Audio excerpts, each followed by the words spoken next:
Good morning, everyone, for joining us today for this new program of the Venezuelan American Association of the United States, also known as VAUS. I'm Carlos Ivan Lopez, Vice President of VAUS, and I would like to welcome all of you to today's conversation. From the inside of the Venezuelan opposition, just before the elections, with Rafael de la Cruz and David Smolansky. Today's co-moderators will be our VAUS Vice President, Michael Scott, and Eric Farnsworth, Vice President of the Council of Americas and board member of VAUS. Our talk today is with two leading representatives of the Democratic opposition, bravely challenging the Maduro dictatorship in Venezuela. They will discuss their perspective and how the campaign will continue in the days leading up to the July 28 presidential election. This is a situation without precedent, and these heroic fighters and their candidate, Edmundo Gonzalez, and canceled candidate Maria Corina Machado, deserve all of our attention and respect. We are grateful to Rafael and David for taking this time to be with us and participate in this discussion. We're also grateful for your participation today and to your support of VAUS in these difficult times for Venezuela. I'll go into a short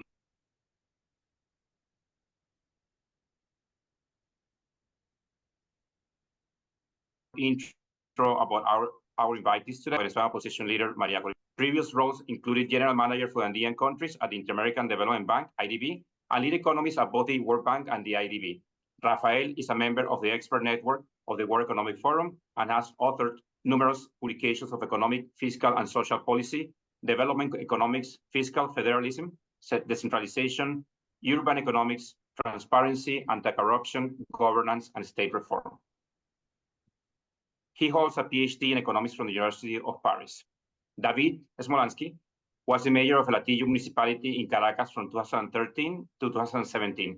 His tenure gained national and international recognition for its transparency and notable reduction in kidnappings, despite operating in one of the world's most violent capitals. His commitment to addressing human rights violations and the ongoing humanitarian crisis in Venezuela led him to play an important role in nonviolent protests against Maduro. As a result, he faced arbitrary arrest warrants, removal from his mayoral position, disqualification from public service, and ban from voting. Ultimately, he was forced into exile. Currently, David is a deputy director of Maria Corina Machado's campaign office in Washington, D.C. He holds a BA in journalism from the Universidad Católica Andrés Bello and a master's of international public policy degree from Johns Hopkins University. A reminder to all that VAUS began 88 years ago as a binational chamber of commerce. But today, we're an organization joined in the fight for a return to democracy, decency, and human rights in Venezuela. Since our program will conclude with a Q&A session, you may write questions at any time using the Q&A button at the bottom of the page, and Mike will present them. We ask media representatives attending to give credit to VAUS, as well as speakers, of course, in any coverage of this program. Thank you very much, and up to you, Michael. Thank you. Now to you. Thank you very much, Carlos. Well, we have two leaders of the opposition to the Maduro dictatorship, Rafael de la Cruz, David Smolansky. Gentlemen, where does the race stand now? Rafael? Yes, thank you so much, Michael, and thanks to you all for this opportunity to address this crucial situation in the hemisphere, which is the transition of Venezuela from a tyranny, from a dictatorship, to hopefully, again, to a democratic country. We are winning, they are losing. Let's say that in a nutshell. The Venezuelan people massively is rejecting the situation, the 25 years of penury and poverty that and authoritarianism that has been the case in Venezuela for so long. And this massive rejection to the regime has been consolidating into extraordinary character who is Maria Corina Machado, supporting her as the leader of this democratic movement. As you all know, Maria Corina cannot run because the regime has prevented her from doing so. The regime controls not only the actual administration, they control the Congress, they control the Electoral Council, they control the high court in the country, the Supreme Court, and other institutions. Montesquieu will be really crying, looking at this. No, separation of power doesn't exist in our country. So we have had, a lot of obstacles to get here, but at the end, I'm going to be brief. We maybe all know what exactly has been going on all this time, repression, etc. We got a lot of people in prison. We got people. The core of the campaign is either in prison or asylum asking for asylum in the Argentinian embassy in Caracas. So the situation is really bad in terms of how this process is going. It's not a free and fair election at all, but we are determined, along with the Venezuelan people, to continue and to win. And this is where we are now. We are barely 9 days from the election day. We think that we are going to have an overwhelming participation of the people in the streets going to vote. We got a very robust organization, electoral organization. We got almost virtually all the poll station has been, we have people assigned to this poll station, virtually everyone. And we are going to know what's going to happen. We are going to have exit poll, we're going to have quick count, and we are going also to totalize all the results. And we know, and the world is going to know what's going to happen. So anything that they can try, which might include to say whatever. I mean, the Electoral Council goes on TV and say, well, we won, and we won for that number of votes, etc. We will know if that's true or not. And the world is going to know that. So Maduro can try to steal the election and look like legitimate because he got the Electoral Council, but we all know that this is not going to happen. They are not going to be able to steal the election and be or perceive as legitimate. So that's what he needs to think about very carefully. If he needs legitimate government, he's not going to get it if he loses the election, and the whole world again is going to know. So we are at that point, and I would, put it like this right now, and probably we can elaborate a little bit more later. Well, there's no question that in a free election, Edmundo Gonzalez, the candidate, will win overwhelmingly. But Maduro has demonstrated repeatedly that he has no interest in and will do everything possible to prevent a free election. Is this time different? Is it because the opposition is united? Is it because of the plans that you have just outlined? Why will it be different this time than other times? Yes, I would say that there are two things that are extremely different. First thing is that we got an overwhelming majority of the people. That never happened before. We were, let's say, in the best cases, 50-50, let's say. Or now it's overwhelming. And also we have a leader that is not going to, let them do this again. The regime is cracking, Michael. There are a lot of tensions internally. We see all this process from our side, very difficult, with a lot of unfairness, with a lot of craziness. But if you put yourself in the place of these people, the regime, they can see a very complicated situation too, because they got a lot of soul searching that they are doing, and they're fractioned in many ways. This is like let me do this. This idea is I think is key. They are facing either their extinction politically, or they're facing the possibility of rebuilding the political space that they might have if they accept that they can lose and that they have to get out of government. And this is the main discussion here. There are some people in the regime that are completely, they cannot imagine to be out of the government because they think that this is going to be the end for them. But there are people that understand what we have been saying all the way. You know, you need to abide by the Constitution. You need to abide by the democratic rules. You need to be in the opposition eventually if you lose the election and you have the possibility to rebuild your political space. And we are going to respect that. So we have been again and again offering them negotiations in order to build up trust and give mutual guarantees that the political process is going to continue under democratic rules. So these cracking inside the regime are interesting and at the same time are extremely concerning. Interesting because of clearly this is not a monolithic regime anymore.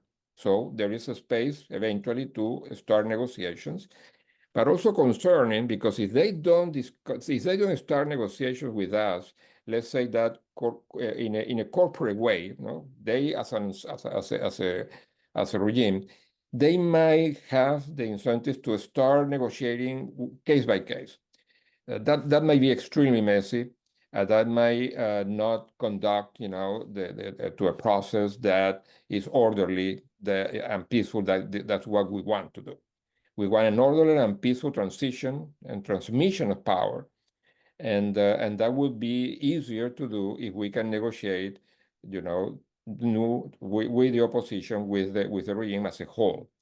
Hopefully we get there. Hopefully we can do that, and they understand that, and the fraction in the government that is more open to do this in an orderly way finally prevail over the fraction that is, you know, a little bit more resistant to this so far. Mike and Carlos Iván, let me jump in here if I can. And first of all, congratulations for such an outstanding program, and thank Rafael and David for your leadership and also for joining us today. David, maybe I turn to you. You know, in the introduction, it was referenced the personal cost that you have paid, so many Venezuelans have paid. One of the things that strikes me as extraordinary about this whole effort is the willingness of people like yourselves to pay personal costs, like Maria Corina Machado being threatened, her family, exile, everything. Talk to us a little bit about what drives you here, what is the cost, and how do you see the future here? Is it worth it? Well, the cost and the sacrifice, it's you cannot put it in words. It's literally, many have sacrificed their lives. Others have sacrificed their freedom, and others have sacrificed not being in the country. Let's remind that we are now 8 million Venezuelan migrants and refugees, largest migration crisis in the world, even above Syria and Ukraine. And many of us haven't seen our families for a while. But the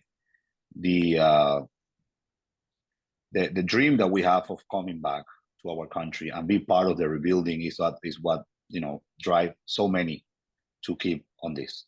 And as Rafael mentioned, the vast majority of Venezuelans want change.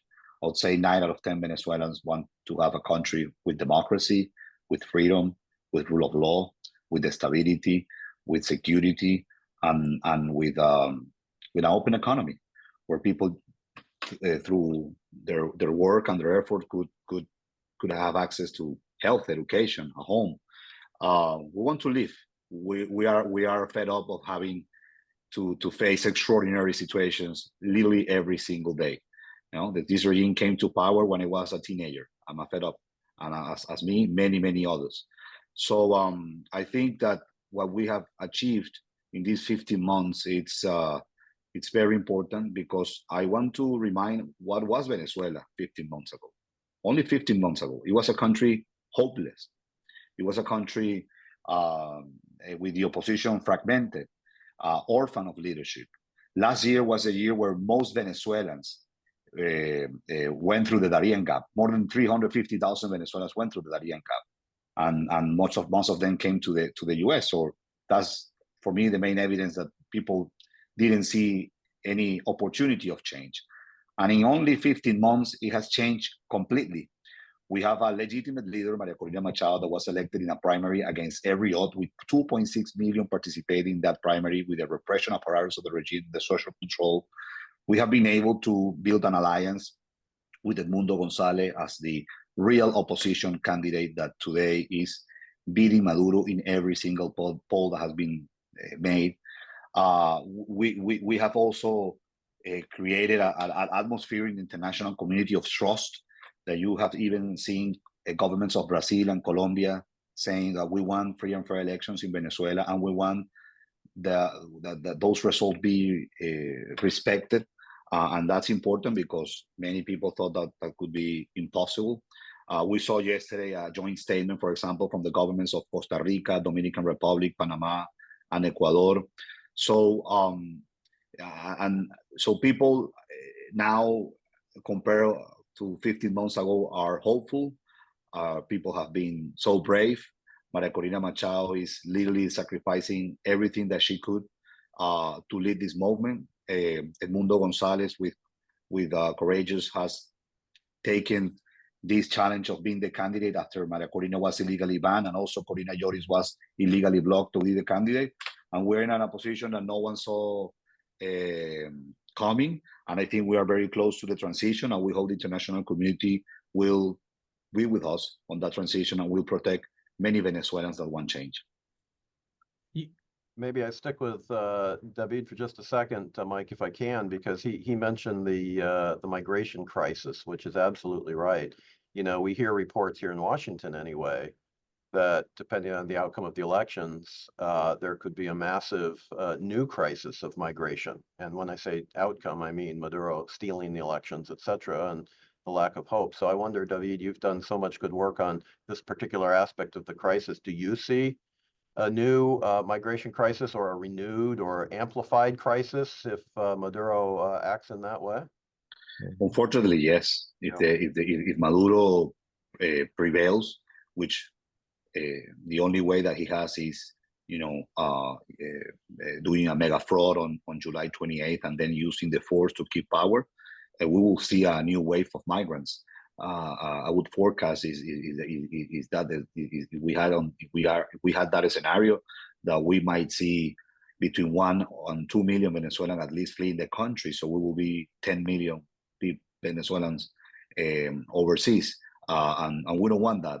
What we want is to stop people fleeing the country and encourage many that who have been forced to flee to go back and be part of the rebuilding. And that has been, the most powerful message that Maria Corina has given to every town that she visits. You see people crying, telling her, I want my dad back. I want to see my children again. I want to see my neighbor again. I want to see my best friend from high school again here. So that dream, literally a dream that could be reality very soon, to be reunited with our family and our friends, that's what we want. We don't want more people fleeing. We don't want more people suffering. Stop from that. It's 25 years, a quarter of a century.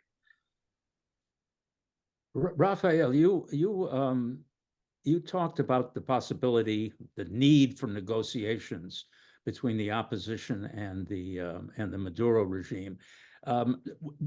Presumably, that would include something of what is called the off-ramp for officials of the Maduro regime who are afraid, with good reason, to go to certain countries outside of Venezuela because they're on the blacklist or they're going to be arrested. What kind of guarantees could possibly be offered to some of these people to convince them to go along with a transition to power, to the opposition? Well, Mike, you know very well that in negotiations you don't advance your positions. So what we can say is that we are open to hear, to listen to them. What are their concerns? What are the things that they think that they need in order to feel safe to handing out the government? So we are open to practically any idea that they might have, and we are open to discuss these ideas. We have the best relations with the United States. We got the best relations with the governments of Europe that has imposed both personal sanctions.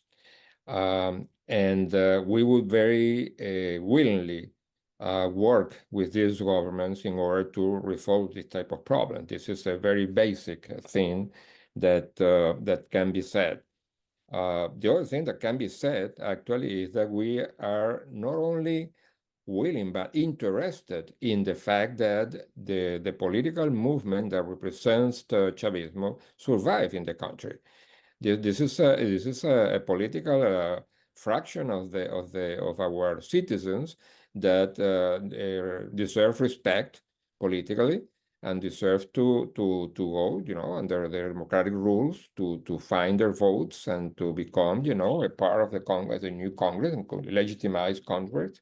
They will have probably governors, mayors, etc. I mean, they would have some space in the political spectrum in Venezuela that we want them to have as much as they can. I mean, this is up to them, of course, and up to the Venezuelan people that would like to see these people in certain political positions. So that, at least, clearly we can say that openly. We said that again and again. We are not secretive about this. But is there any other conditions, any other guarantees that the regime would like to have? We are, again, very open to discuss that.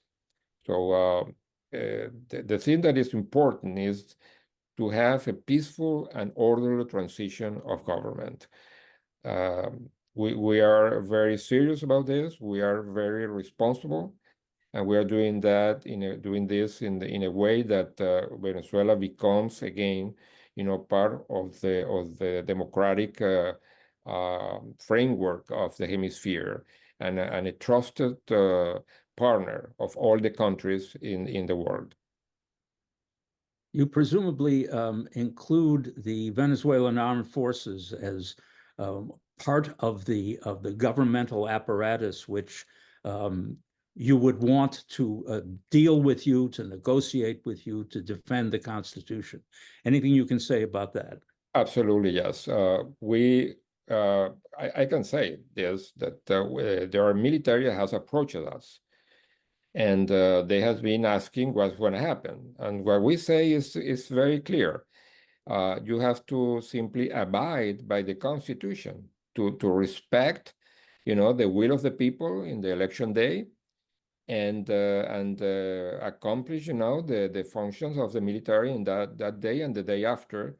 We think that the military in Venezuela needs to become more professional, needs to be apolitical, and go back to their very important functions in any state. Like in Venezuela is not an exception.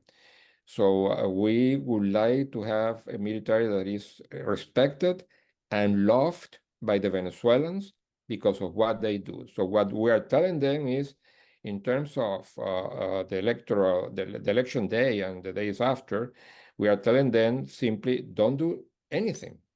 I mean, you are the military. You are there only to, respect the Constitution, defend the people of Venezuela, make sure that the sovereignty, rights of the country are respected, and that's it. I mean, you don't need to do anything. You just need to let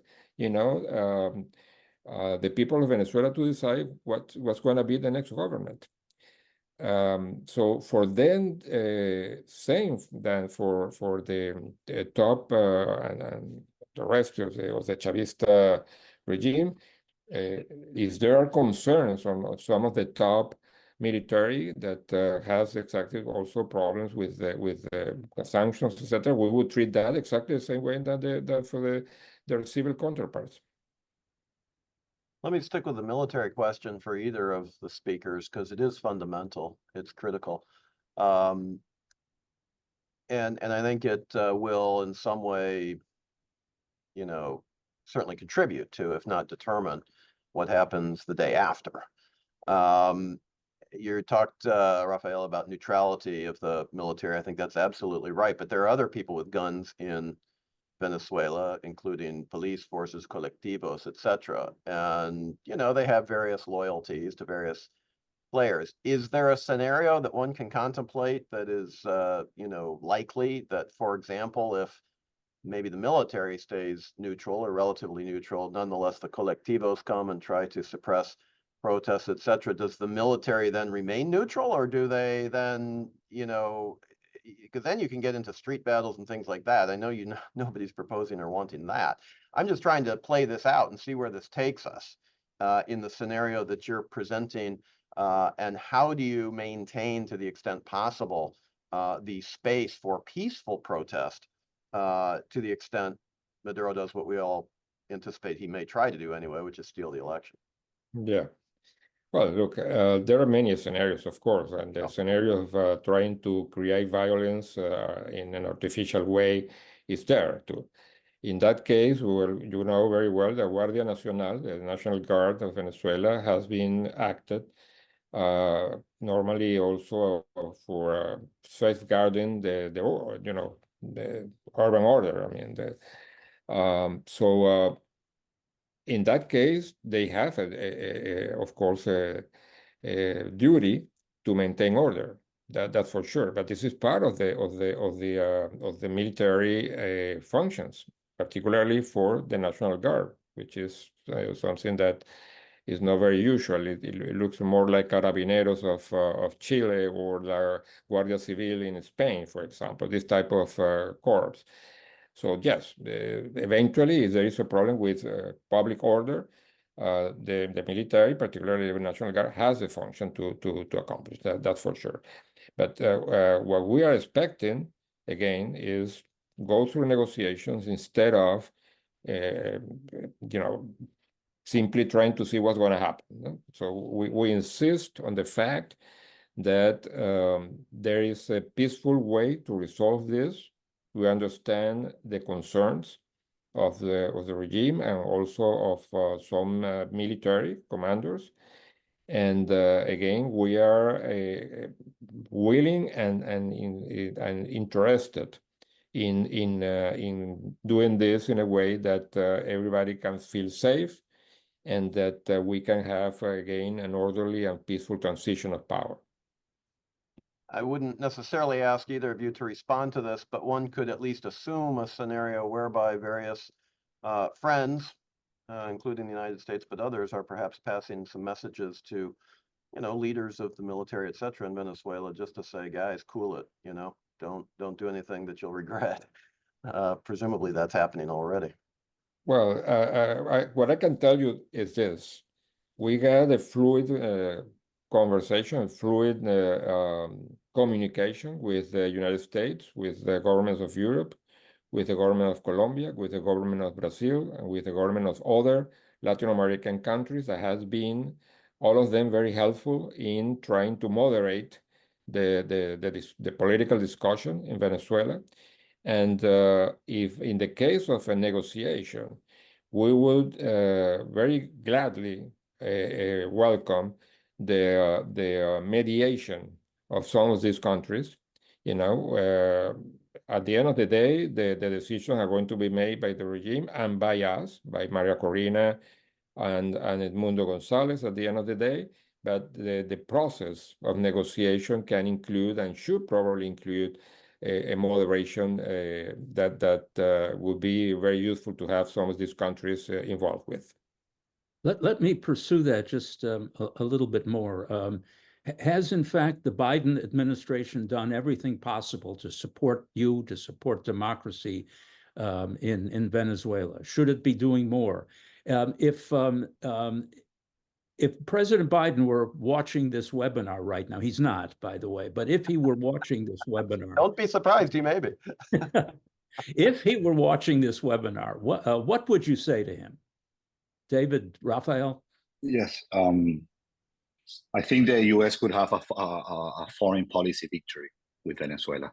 Having two high intense conflicts going on right now in the world, one in the Middle East after the terrorist attacks made by Hamas on October 7th of last year, and the Russia's invasion of Ukraine that started more than 2 years ago. Both conflicts seems that won't be solved before November. If there is a foreign policy victory that the US could have, and the democratic world beyond the US could have, is Venezuela. And that could happen as soon as in the next 9 days. So this is crucial. There's no secret that migration has been a part of the agenda in the US. Maybe the first topic for many, has been part of the debates recently in the campaign. We are not saying this because we are sensationalists. It is a fact that if Maduro prevails, more people are going to flee Venezuela. And a lot of that people will try to come to the US because there are more opportunities in the US and other parts of the region. And there is an opportunity to have a foreign policy victory for this administration during the next day. So hopefully we could build together, as Rafael said, a peaceful transition, because when we talk about a democratic transition in Venezuela and to recover our rule of law and liberties, this is not only that will benefit Venezuelans, this will benefit the whole region, including the US. This will be something that it will be probably only comparable when the Berlin Wall fell more than 30 years ago. It will be our Berlin Wall in Latin America. I mean, having Venezuela with democracy is going to benefit Colombia to achieve peace. It's going to benefit Brazil to have a better diplomatic and economic relations with us. It will benefit the whole region to coordinate policies on security, on migration, to promote a way better energy policy that after our oil industry was completely destroyed, which, by the way, was not destroyed by sanctions, because when Chavez came to power, Venezuela was producing more than 3 million oil barrels a day. And when sanctions were implemented, Venezuela was only producing 1 million oil barrels a day. So when we talk about restoring our democracy, our freedom, it's not only to benefit Venezuelans, it's something that benefits the region. And that is why I think this could be a foreign policy victory, especially when you have conflicts of high intense conflicts across the world. Do you see, along those lines, you mentioned the impact on surrounding nations, and that's been one of the surprises to me, is maybe there's a lot of stuff going on quietly and behind the scenes, but the lack of sort of public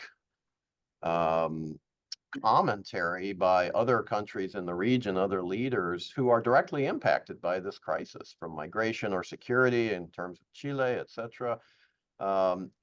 This is a real, this is the dog that hasn't barked, to use a Sherlock Holmes term. So I guess the question is, do you see, from your perspective, some coordination ongoing now about within the region about how they are? Yeah. As I said, I think the statement yesterday made by Panama, Costa Rica, Dominican Republic, Ecuador is just a kickoff. Don't be surprised if we see other joint statements on the next days. When we have seen extra-regional actors also following very closely what is going on in Venezuela, and many nations from Europe, even beyond Europe, countries like New Zealand, Australia, Japan, South Korea have been in contact with our team, and at the same time have already released statements in the past when Maria Corina was illegally banned on human rights violations. And let me put this in perspective: we are not in a conventional campaign. While we are here, we have our friends, our part of our team that are in an embassy. Sometimes we normalize this. I don't want to have this campaign normalized. Or we, as literally as we speak, we're having the core of the team of the campaign in an embassy in Caracas, and they have been there for more than 100 days. But I'll go beyond that. More than 120 activists from the campaign and from civil society organizations have been illegally detained. Some of them have been forced disappear, and we are still here, right? So this is not a, we call it in Spanish, una fiesta democrática. We're in a democratic party here, having like the RNC convention this week and then Democratic convention next month. We are not on that. This is a liberation movement, and it has been built. It didn't start last week. It didn't start a month ago. As I said, it started last year. Many people have joined, even those some that were skeptical long time ago. And this goes beyond, you know, any conventional campaign. This is about getting Venezuelans free and having a transition that, as I said earlier, will benefit not only our country, but benefit the whole region. Okay, let me remind people that if you want to ask a question, just click the Q&A button at the bottom of your screen, type your question up, and we'll get to as many as we can. Let me pursue for a moment the notion of the relative silence of neighboring countries like Colombia, for example. A good part of your campaign is locked up in the Argentine embassy, as you mentioned in Caracas. What's going to happen to them? How are they operating? How are they allowed to operate?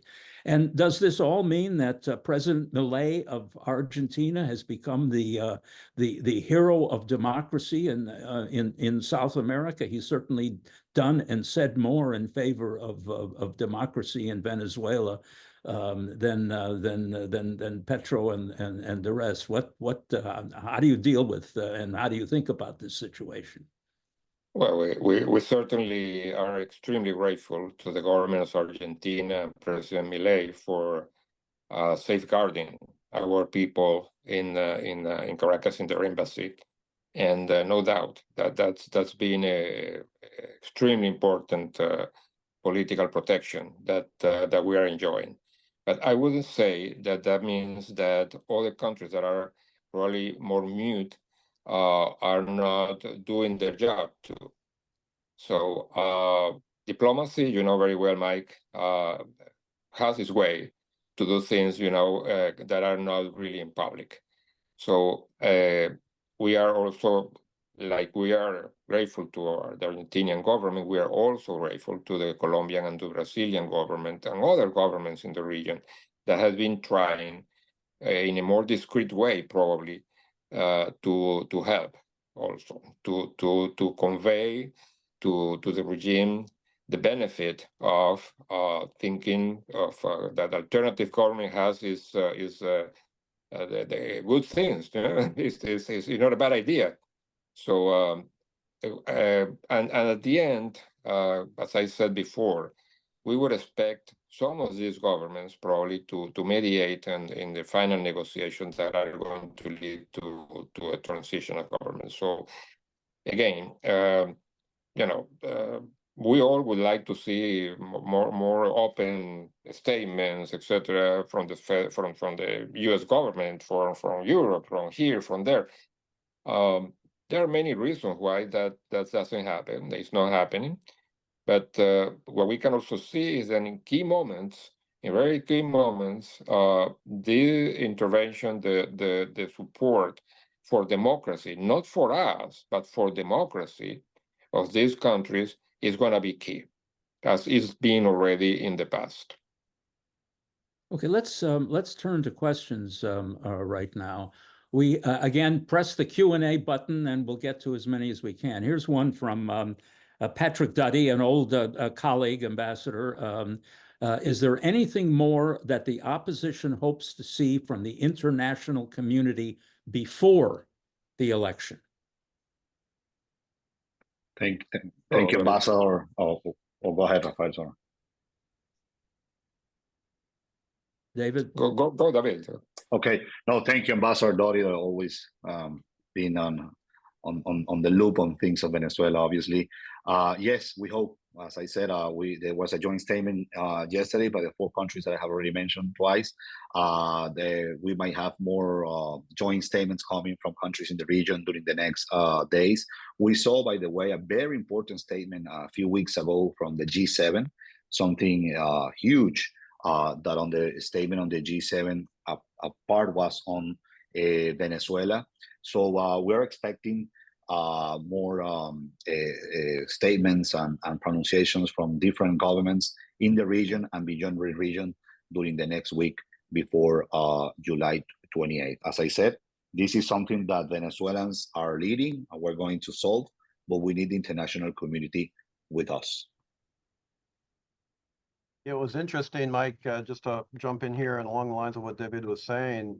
Yesterday in Washington, Jake Sullivan, the National Security Advisor, and Celso Amorim, the National Security Advisor equivalent in Brazil, met. Presumably Venezuela was part of that discussion, but I didn't see anything publicly that came out of that in terms of statement or comment on Venezuela. And you wouldn't necessarily expect one, but my point is that that would have been a tremendous opportunity for Brazil and the US to have said something about free and fair elections, and the opportunity here, as you put it so well, David, about a foreign policy success, not just for the United States, but for Brazil and everybody else. So again, there are opportunities here that if we want to be more forward-leaning, we certainly could be. Yes, certainly. And we will see that down the road. I'm sure that that's going to be, there is a balance that people that governments are eventually going to be in the position to mediate negotiation. There is a balance that they have to strike to. If they get too confrontational, they are going to annul themselves as mediators too. So that's something that needs to be taken into account. But again, I think that we can do always more, and that's something that, as David already said, we are expecting some countries to put forward more declaration in the next few days, and that's something that's happening now. But again, we are focused on trying to make sure that negotiations are going to happen, and that there might be the negotiators and mediators that can help us with this. Here's another question. How do you plan to incentivize the return of expats, passport expediting, travel, etc.? I think that's a very good question, and I think an important one that not many people do. And I think that could be a quick win for any transition for our transition government, because we want the Venezuelans or migrants are crucial for the rebuilding of the country. Thinking that Venezuela will be recovered without our migrants, our diaspora, is something completely naive to think. We need them. And there are very interesting cases in other parts of the world. It happened in Croatia, it happened in South Korea, it happened even in Chile, where policies were created to having those diaspora to go back. We need many professors. We need doctors and nurses, especially with the humanitarian crisis. We need engineering. We want to recover our infrastructure and our energy sector, among many others.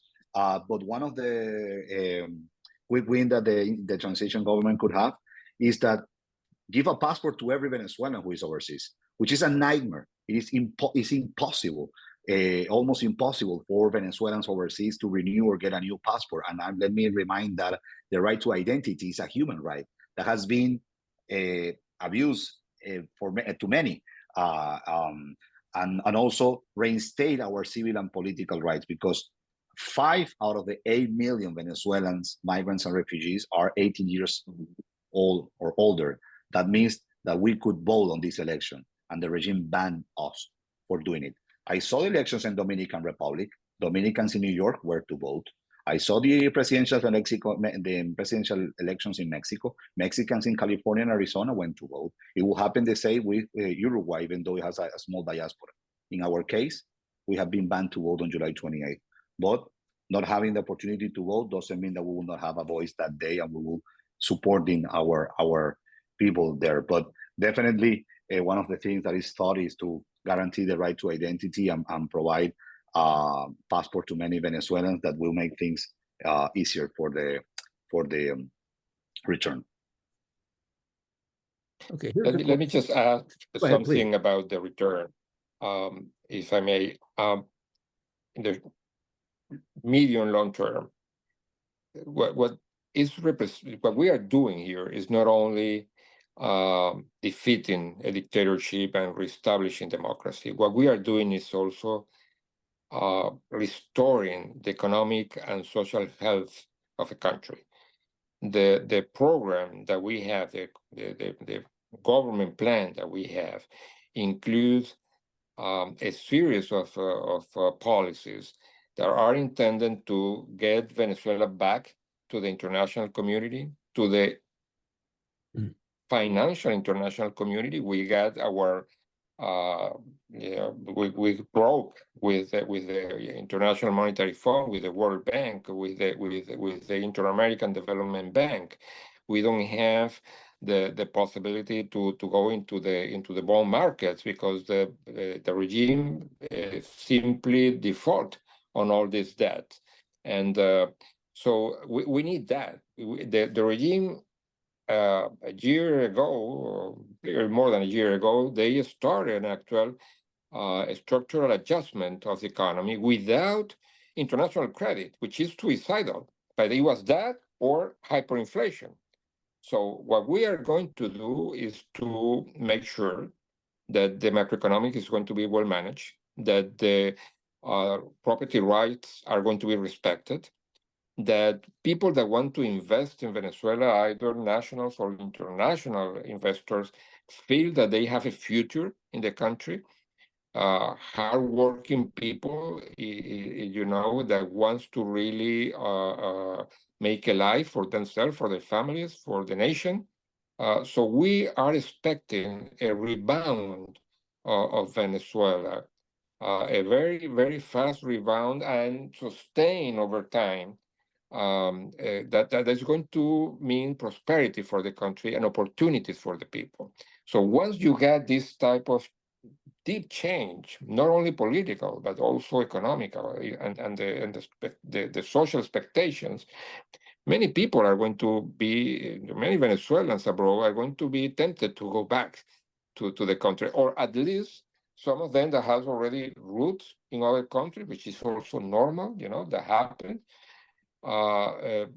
Being able to go back and forth, to go to Venezuela and then back to the country where they live, but also provide their contribution to rebuilding of the nation, of the country.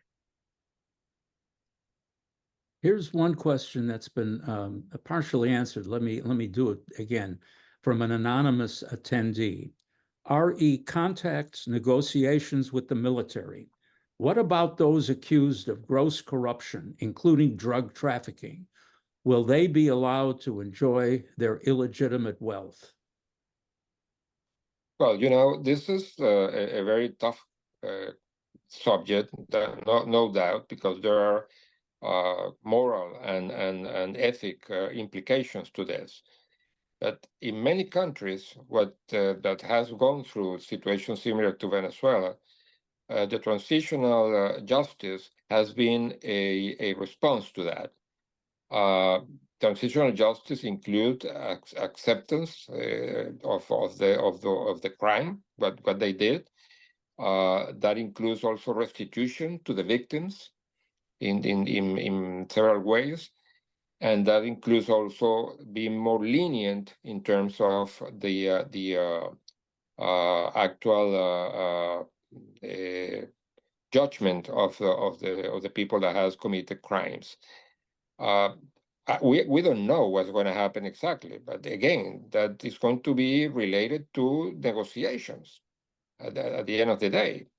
If we can reach an agreement that the crime that has been committed are treated in a way that the victims, including actual victims. I mean, I'm not talking about a general population that has been stolen. We are talking about people that have that died and are in prison for a number of years, etc., etc. If we can reach an agreement on how to treat this and compensate the victims, that's something that would help to heal the country and to go, move forward. So what's going to happen exactly? It's impossible to say now, but it depends a lot on the negotiations and the, do the right thing for the victims particularly.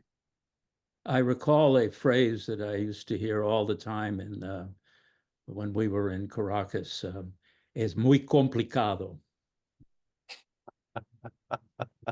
Yeah. We should have that stenciled on all of the Yeah. I can remember this phrase. Mike, there's another question that's come in, and it also is one that I was hoping to ask myself, so it's very convenient, from Antonio de la Cruz. And the question is about the day of scenario. So we bring it back from, the time after the election to the election itself. Clearly, you all have gamed out scenarios, but can you let us peek behind the curtain a little bit? What are you anticipating for the day of? Let's say that there's a massive fraud, that the CNE declares Maduro the winner. You have your quick counts, you have your own observers. How do you get ahead of that narrative and show the world, essentially, obviously the Venezuelan people first, but the world, that indeed Maduro did not win the election and that there's a different storyline here? How do you do that? David, you would like to jump in? Yes, as we have described during this conference, there are plenty of scenarios. Yep. But as Rafael mentioned earlier, we have our quick count, we have our observers, and also something very important to mention, we will have the biggest civic organization ever for an election in Venezuela. 600,000 Venezuelans are organized to not only vote, to mobilize voters, to be poll watchers, and to defend what the vast majority are going to express on July 28th. So the regime knows that it is lost. And by the way, every day it passes, the gap is bigger between Maria Corina, Edmundo, and the regime. So we will have the numbers, and also actors in the international community will have the numbers as well. And as we have always behaved on this campaign, what we have said privately, we have said it publicly, because I think the trust that Maria Corina and Edmundo, and when I refer to Maria Corina, especially when they started last year in the primary, is that it has been, that trust has been built especially on her transparency and her honesty anytime that she talks to the country. So we will not be different on July 28th. Let me just add a little bit to that same question. We are going to know what's going to happen. All of us, we are going to know. So there is no way out for Maduro to say something different to what really happened. But something is extremely important: the massive belief in the Venezuelan people that we are winning and that we won. And these people are going to be celebrating. It's going to be extreme joy in the country. And we are going to celebrate the overcoming of a dark era that has to end. So, and this is going to be seen by the regime. This is going to be seen by the military. This is going to be seen by everybody. And there is going to be a lot of, as I said before, a lot of soul searching. I would like to imagine what can think an officer in the armed forces that is witnessing what's going on, knowing that his family voted for Maria Corina in terms of the leadership, Maria Corina and Edmundo González as a president, knowing that the country wants change, overwhelmingly. It's not a little fraction of the country. So I want to imagine what the rector of the National Electoral Council is going to think when that happened, well, when they will know the numbers too. And you know, it's the point here is that the Venezuelan people is determined, overwhelmingly, massively, to change, and that is a powerful force. So we'll see what happens. It's impossible to you know, not to be apprehensive, not to be, you know, not to have uncertainty of what's going to happen because of the story that we know. The history of this regime is what it is. But the situation is really amazing. So we will see what happens, but we are hopeful. We are very hopeful. Mike, in the short time remaining, I think there is one question that has to be raised. It's a pregnant question and it's a hard question, but it comes to the mind based on what just happened in our own country in the U.S. over the weekend, and what happened in Ecuador's election last year, and what happened in Mexico. So, you know, so violence against candidates is not unheard of. Is there anything you can tell us about, you know, any precautions, or, you know, the head of Maria Corina's security detail was illegally detained, these sorts of things? I mean, that's harassment, but it could lead to other things too. I don't want to ask, you know, a direct question here, but are there things you could tell us about some of those issues? Does that concern you, and what's being done about it?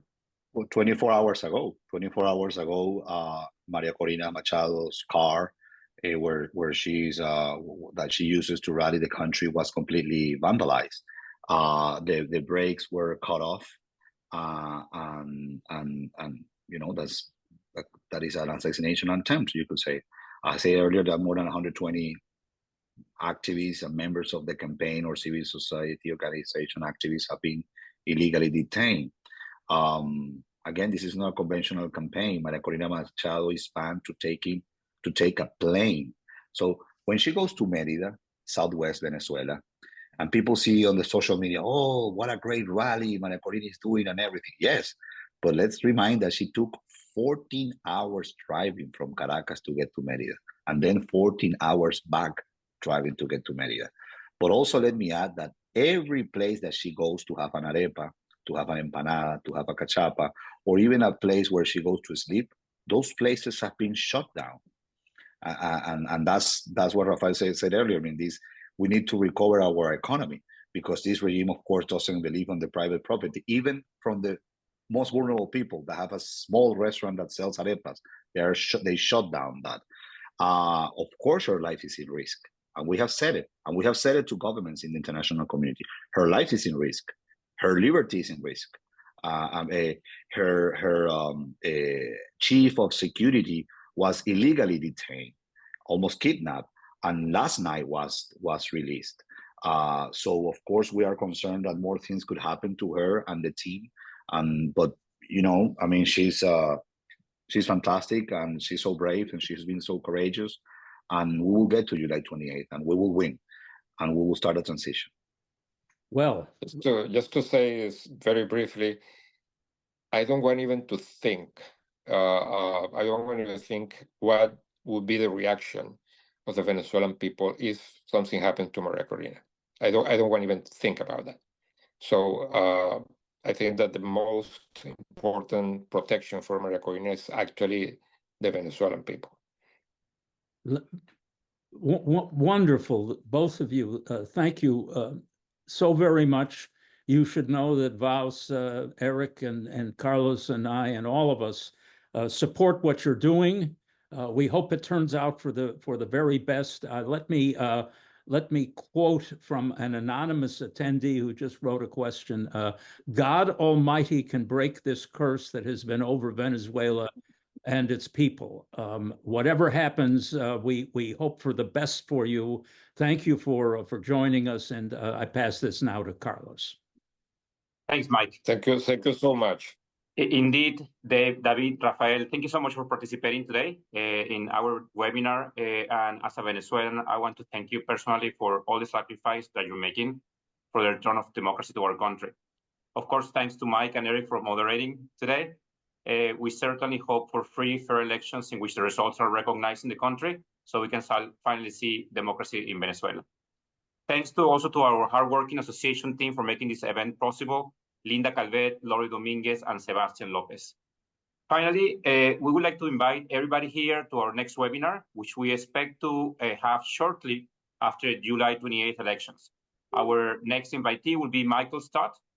Michael is a Latin American editor of the Financial Times, in which we expect to speak about the results of elections, of course.